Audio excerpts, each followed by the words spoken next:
Meus queridos irmãos, irmãs, a paz do Senhor, eu sou o professor Joseone e neste momento está iniciando um EBD em síntese.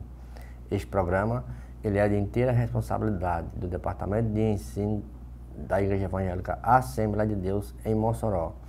E você, meu querido irmão, meu querido ouvinte, nos acompanhe pelas mídias sociais, pelo nosso canal do YouTube EBD em síntese, pelos canais da TCM 838 TVAD Mossoró e pela rádio FM 96.3. E você é nosso convidado. Hoje, lição de número 4 do nosso mais novo trimestre, que está aqui na nossa lição, até os confins da terra, pregando o Evangelho a todos os povos até a volta do Senhor Jesus Cristo. Quarto trimestre de 2023. E hoje a lição de número 4 tem como título Missões Transculturais do Novo Testamento. Vimos na lição anterior sobre as missões transculturais no Antigo Testamento. Agora é no Novo Testamento. Nosso texto áureo, esse texto ele é um dos textos mais conhecidos da Bíblia, mas as pessoas não sabem a tamanha dimensão que tem este texto, que eu vou trazer aqui para vocês. João 3,16. Porque Deus amou o mundo de tal maneira que deu o seu Filho único para que todo aquele que crê não pereça, mas tenha a vida eterna. Esse texto, como a gente sabe, é um dos mais conhecidos da palavra, pois ele estipula a essência do Evangelho e o amor de Deus que deu como seu Filho como oferta para todos aqueles que nele crê. É tanto que a declaração aqui de amor, no grego, é agapão, né? Que transforma aqui denota um amor incondicional, certo? Sacrificial e altruísta, ou seja, aquele que deu de bom grado. Então não é um amor baseado no merecimento, mas é um amor da parte do coração compassivo de Deus. E o mais interessante é que a palavra filhos é huios, né? Que é único, unigênito, monogênesis, ou seja, ele foi o único dado para toda a humanidade. E quando a gente vê esse amor nesse texto, quando diz por quê, ele dá uma maior explicação. Deus, maior ser. Amor, maior mandamento. Olha só o termo que tem aqui, ó. Ao mundo, maior alvo de Deus. De tal maneira, maior intensidade. Olha só a proporção que vê esse texto. Que deu maior dádiva de todas. O seu Filho único, a maior expressão do amor de Deus. Para que todo, maior abrangência, que é toda a humanidade. O que nele crê, maior condição, não pereça. Ou seja, maior condenação e o livre da condenação. Mas tenha maior conquista, olha aí, e a vida eterna, maior esperança. Viu o tamanho da imensidão que tem este texto, que a gente não aprofunda bastante. Então tudo nesse texto é maior excelência de Deus. Verdade prática diz o seguinte: a natureza missionária de Deus pode ser vista ao fazer de seu único filho um missionário e da igreja a sucessora dessa sublime tarefa. Leitura bíblica em classe, nós estamos vendo em Isaías capítulo 61, versículos 1 e 2. E o evangelista Lucas no capítulo 4, versículo 17 ao 20. Nós já vamos ler, os textos são parecidos, mas que você possa ganhar aí mais tempo com esta leitura. Então, no livro de Isaías, no capítulo 61, o Espírito do Senhor Jeová está sobre mim, porque o Senhor me ungiu para pregar as boas novas aos mansos, enviou-me a restaurar os contritos de coração e a proclamar liberdade aos cativos e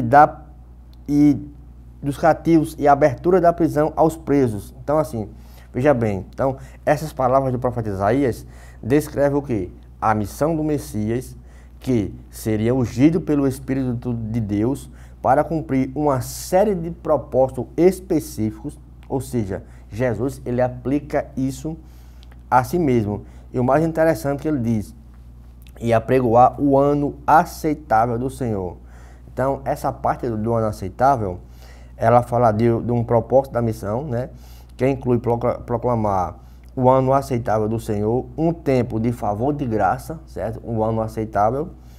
Então, e o dia de vingança de Deus, um tempo do julgamento do juízo. Então, tem esses dois tempos que é aceitável, o dia da graça e o dia do juízo. Então, o ano aceitável do Senhor indica um tempo de favor especial e provisão divina. Por isso que o comentarista colocou esse texto maravilhoso aqui no Novo Testamento. Na introdução deixa bem claro que Jesus, ele foi o primeiro missionário enviado pelo Pai. Ele disse assim como o Pai me enviou, eu também envio vocês do mesmo jeito.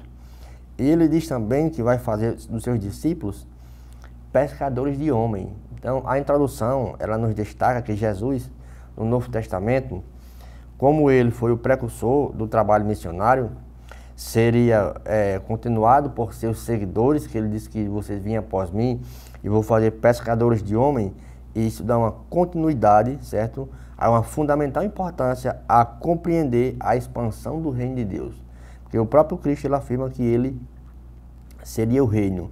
Então, Jesus, como primeiro missionário, foi enviado pelo Pai, né? Uma ação profundamente significativa, esse texto. Ressalta que a missão de Jesus não se limitou apenas a seu ministério, mas, certo, incluiu o propósito de salvar e resgatar a humanidade por meio da sua morte e da sua ressurreição. Aí nesse ponto ele diz, vinde a mim, que eu os farei pescadores de homens. Está lá em Mateus capítulo 4, verso 19. Então o chamado para ser pecador de homem, mas como é que pode isso? Então a citação de Mateus, onde Jesus chama seus primeiros discípulos para serem pescadores de homem, enfatiza aqui claramente a natureza missionária do Senhor Jesus Cristo. Ele estava chamando pessoas para se envolverem ativamente na obra de trazer os outros para o reino de Deus, ou seja, trazer os outros para Cristo. Então, no Novo Testamento, quando a gente fala de como uma obra missionária, então essa obra missionária, ela inicia, certo? E se destaca com todos os elementos conjuntos das Escrituras que estão interligadas pela missão de espalhar e fazer discípulo de todas as etnias, de todas as nações. Mas por que Jesus foi o primeiro missionário? Em João, é interessante que lá no livro de João, só alguns lugares que Jesus andou.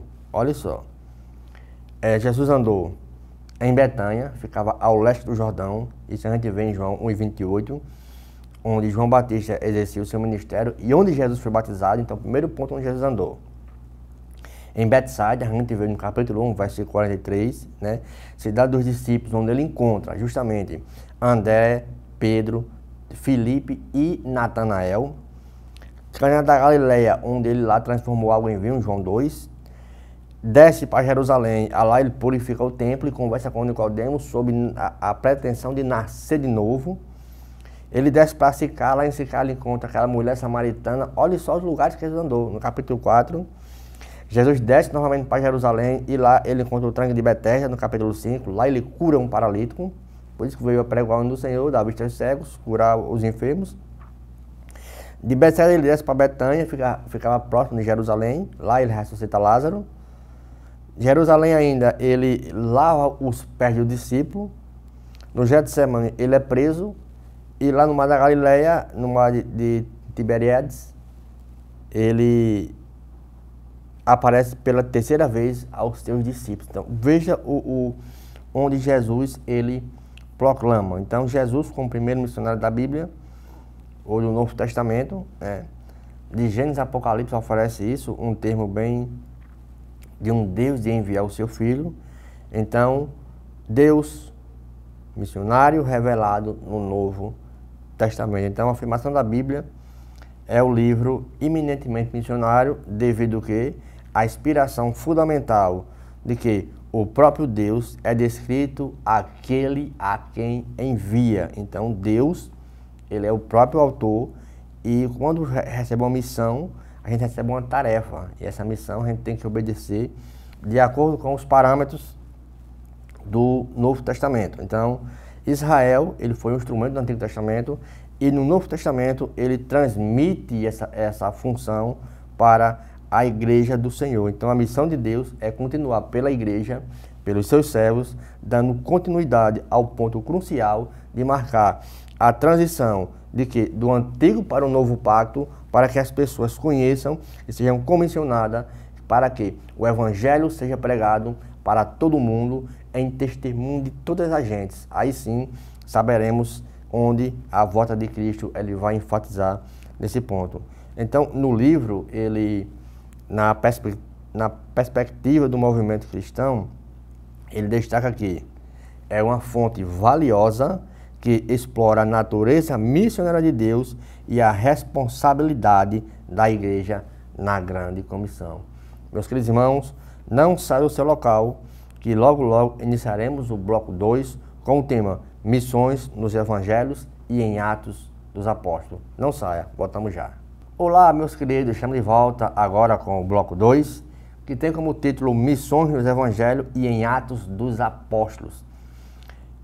Não esqueça de dar o seu link, de nos acompanhar pelas mídias sociais, pelo nosso canal do YouTube, EBD em Síntese. Este canal vai ao ar toda semana, pelo canal da TCM 8h38, TV de Mossoró, e pela Rádio FM 96.3. Lembrando que esta aula ela não substitui a aula presencial aos domingos. Então é de fundamental importância que o aluno ele tenha a base dessa aula e lá tira dúvida com o seu professor presencial. Então, missões nos evangelhos e em Atos dos Apóstolos.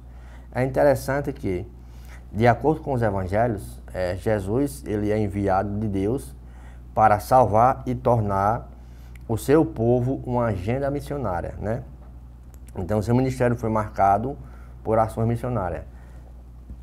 Ele deixou bem claro para os seus discípulos que eles indo fazer isso, muita gente ia odiar por causa do nome dele, ia lançar ele nas prisões, e isto aconteceu. Então Jesus, como foi enviado de Deus, ele é apresentado nos evangelhos, certo? Como um Deus que veio salvar e transformar seu povo em uma comunidade missionária que transformou-se na grande comissão. Então o ministério marcado foi ele de muitas ações de Cristo, que veio curar, batizar. Então ele mostra um profundo amor, uma profunda compaixão, a proclamação do evangelho, a salvação a todos aqueles que nele crê, conforme a profecia lá de Isaías que a gente leu no texto áureo, e foi influenciado pelo Espírito Santo de tanto de escrever como de mostrar que as pessoas que se conhecessem a verdade, eles seriam libertos. E se a verdade libertasse, eles verdadeiramente seriam livres. Então, a raiz da palavra hebraica para salvação, que Cristo veio justamente para isso, deriva de um verbo yahá, né? Que significa libertar ou salvar, livrar alguém. Então, essa passagem ela foi usada diversas vezes no Antigo Testamento para se referir à salvação providenciária de Deus. No mesmo texto aqui, essa raiz é frequentemente associada de Deus para redimir toda a humanidade da opressão. Isso a gente vê lá em Êxodo 6:6 e em Salmos 107, verso 2. Já na raiz hebraica, né, o Antigo Testamento, ele tem o seu alfabeto, ele tem uma raiz mais profunda. Já no grego, a palavra salvação é apaloris, né, que significa redenção, também denota a libertação. Então, que também, né, significa libertação mediante a um resgate. Então, é usada para descrever o quê? A obra principalmente redentora do Senhor Jesus Cristo, que nos liberta do poder do pecado, da morte e da condenação. Podemos ver esse texto em em Efésios capítulo 1, versículo 7 e em Colossenses capítulo 1, versículo 14. Então, essas raízes semânticas, elas destacam a profundidade e a abrangência do significado de quê? Da palavra salvação, da palavra redenção, que a Bíblia inicia o quê? Como o ato de libertação. Aquele que Cristo, que Deus deu o seu Filho Jesus Cristo, justamente envolvendo um alto preço, através desse resgate, nós fomos libertados. É bem interessante para podermos aprender um pouco na palavra de Deus. Então, nos evangelhos, a gente vê Cristo mostrando a missão fundamental para compreender a natureza missionária, né? Que antes, nos evangelhos, só vemos a palavra igreja quando Jesus usa com Pedro, né? Eu edificarei esta igreja, mas não tinha essa denotação ainda de mandar, de enviar. Após Cristo ressuscitar, ele dá esta comissão. Assim como eu fiz, vocês continuam sendo igreja. Esta obra que não pode ser parada. Então, através dele, Jesus Cristo, toda a humanidade passou a ser redimida, certo? E passou a ser enfatizado o grande amor de Deus, como foi lido aqui no textuário. Então, qual era o propósito dos evangelhos? Trazer liberdade aos cativos, proclamar o ano aceitável do Senhor, conforme descrito lá em Lucas e em Isaías. Então, que nesses termos que a gente possa compreender que a grande comissão, essa palavra não está na Bíblia, mas quando fala de ide, Jesus ele não deu um conselho, Jesus ele não deu uma opinião, ele deu um mandamento. Vocês têm que ir agora. Eu estou encerrando por aqui minha carreira, já fiz a minha parte, já dei a minha vida por resgatar vocês, agora vocês têm a liberdade e a autoridade de serem enviados por Deus para terminar aquilo que eu iniciei. Então, os evangelhos, ele proporciona esses caminhos. Então, meus amigos, meus irmãos, não saia do seu local, que logo, logo iniciaremos o bloco 3 nas missões, nas cartas e no Apocalipse. Voltamos já. Meus queridos, estamos de volta agora com o último bloco, o bloco 3. Que tem como título A Missão Cumprida nas Cartas e no Apocalipse. É interessante que nas cartas que Paulo escreveu, ele foi claramente um missionário, né? Então, o texto bíblico deixa claro que as epístolas paulinas, elas foram direcionadas, né, às igrejas, aos líderes das igrejas, né, por ele fundada em várias regiões do mundo antigo, né? Refletem o que? A preocupação do apóstolo Paulo em manter a doutrina, essa que Cristo falou, passada para os apóstolos, certo? Manter a doutrina, a prática cristã consistente, certo? E aliadas com o quê?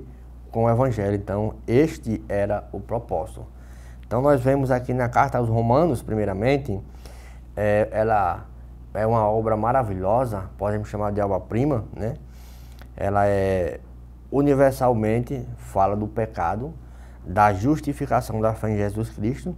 Paulo explica que tanto judeus como gentios precisam da salvação e a obtêm através da fé em Jesus. Podemos ver em Romanos 3, do 22 ao 24.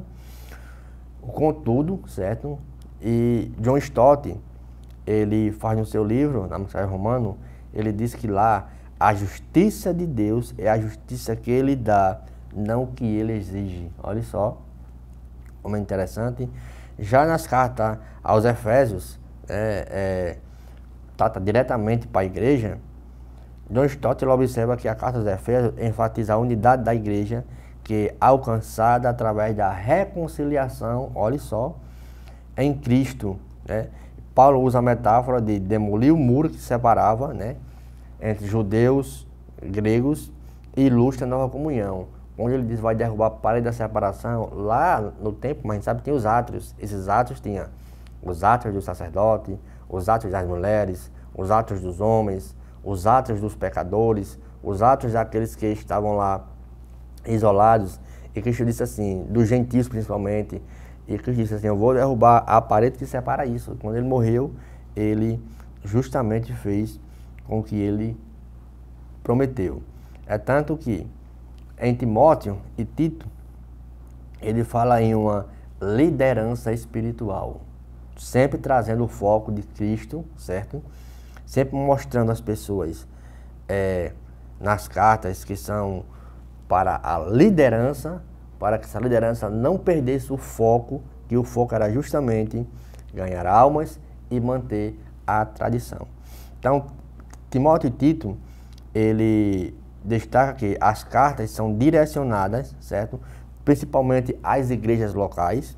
Eles fornecem orientação claras sobre qualificações para líder e como administrar os assuntos da igreja. Isso demonstra a preocupação missionária de Paulo em estabelecer uma liderança sólida que ele plantou. Mas o mais interessante que quando a gente vê justamente em Atos, que eu deixei para falar agora, as viagens missionárias de Paulo. Olha só, quando a gente fala em Atos dos Apóstolos, a gente está falando também das cartas às igrejas. Então, cada texto de Paulo ali, nos seus capítulos de 13 em diante, mostra uma passagem pela igreja onde ele estava, onde foram escritas as cartas que eu mencionei aqui agora. Em Antioquia, primeira viagem missionária de Paulo, Paulo e Barnabé, Atos 13 e 14. Paulo e Barnabé partiram aqui de Antioquia para Chipre e em seguida para as regiões da Galácia. Durante essa viagem, eles pregaram principalmente, olha só, para judeus e prosélitos das sinagogas, mas também encontraram povos gentios e gregos. Esta viagem pode ser considerada transcultural, pois envolveu a pregação do evangelho tanto a judeus como a gentios, e este era o propósito. Em Atenas, segunda viagem missionária, Atos 17. Durante a estadia de Paulo em Atenas, um encontro à cultura filosófica grega, certo?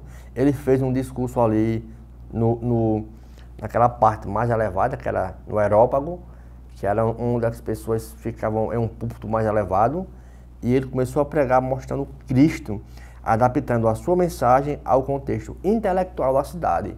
Olha só o que Paulo falava. Então, seu discurso em Atenas é um exemplo clássico de como ele envolveu com uma cultura totalmente diferente, buscando pontos de conexão com o Evangelho. E assim Cristo era mencionado para ele.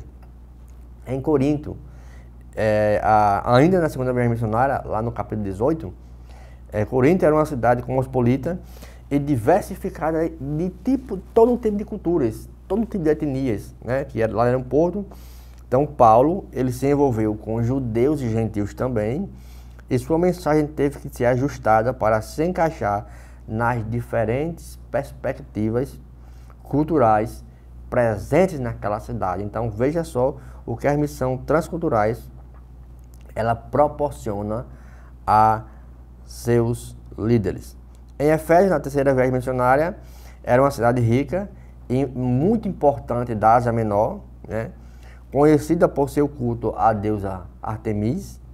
Então Paulo passou aproximadamente 3 anos ali naquela cidade, certo? Então ele enfrentou desafios culturais bem significativos, né? Quando compartilhou o evangelho, né?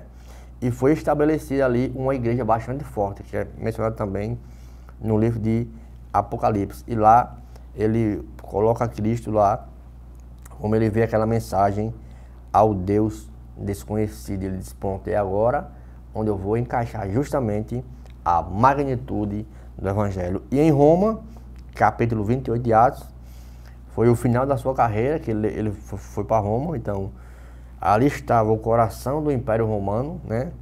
E ele teve a oportunidade de compartilhar o Evangelho com quem? Com autoridades romanas e também com comunidades judaicas que habitavam ali. Então, sua experiência transcultural, certo? Repeliu um impacto aqui global no ministério do apóstolo Paulo. Então, nas cartas a gente vê justamente essas proporções. E nas epístolas gerais, como em Hebreus, em Tiago e em Pedro, em Hebreus, ele é o expositor definido de que? Da superioridade de Cristo, né? Que destaca o quê? Que Cristo ele é superior a todos os pactos do Antigo Testamento e agora demonstra Deus que sempre teve ao alcance do seu povo, agora mostra Cristo levando a sua vontade.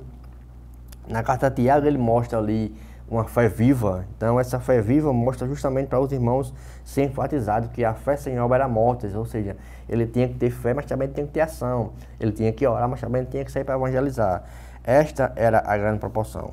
Do apóstolo Pedro é uma esperança inabalável, ele combate as seitas e heresias, como Paulo também combateu.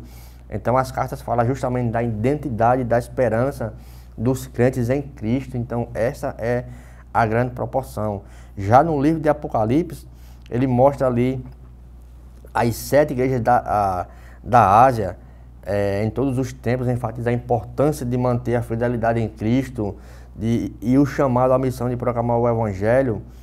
Já no capítulo 5, ele mostra que destaca o vínculo de ressaltar a universalidade, de mostrar Cristo como redenção alcançada. Então, tudo isso é uma lição bastante importante para aprendermos. Isto aqui temos apenas uma visão panorâmica do que vai ser domingo. Então, lembrando, esta aula ela não substitui a aula presencial aos domingos. E não esqueça, nos acompanhe pelos nossos canais EBD em Síntese, pelos canais da TCM 8h38 e pela FM 96.3. Muito obrigado, fique com Deus e a paz do nosso Senhor e Salvador Jesus Cristo de Nazaré. Amém.